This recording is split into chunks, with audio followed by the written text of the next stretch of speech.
Pour gérer les comptes, il suffit de cliquer sur l'icône ou à partir du menu Données, on choisit Compte. Voici la liste des comptes qui existent. Pour ajouter un nouveau compte, on clique sur le bouton Nouveau.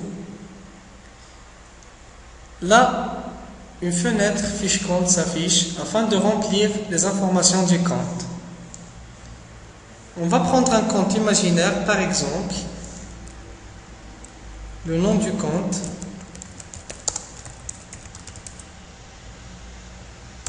l'adresse,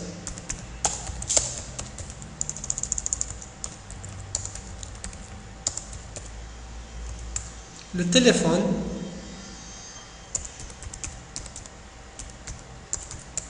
le fax s'il existe,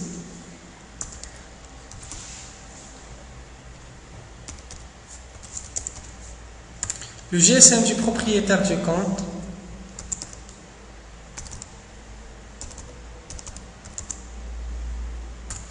et la ville, puis le code postal. Si le compte est exonéré du TVA, on coche cette case à cocher. Sinon, on la laisse décocher. Là, on choisit le type du compte, soit il est client ou fournisseur. Dans certains cas, on peut trouver un compte qui est client et fournisseur en même temps. Là, on peut cocher les deux cases à cocher en même temps. Ici, on spécifie le plafond, qui est le maximum de crédit accordé au client. Puis, on va choisir pour le plafond, par exemple,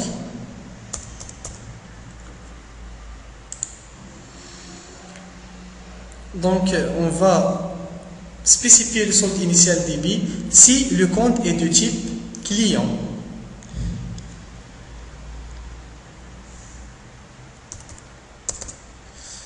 Cette valeur est le montant dû sur le client. Si le compte est fournisseur, on spécifie le solde initial crédit. Par exemple,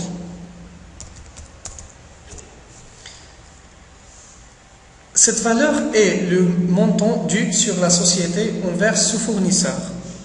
À partir de ces deux montants, le logiciel commence à compter les soldes. On clique sur OK pour valider la création du nouveau compte. On voit ici que le compte est déjà créé.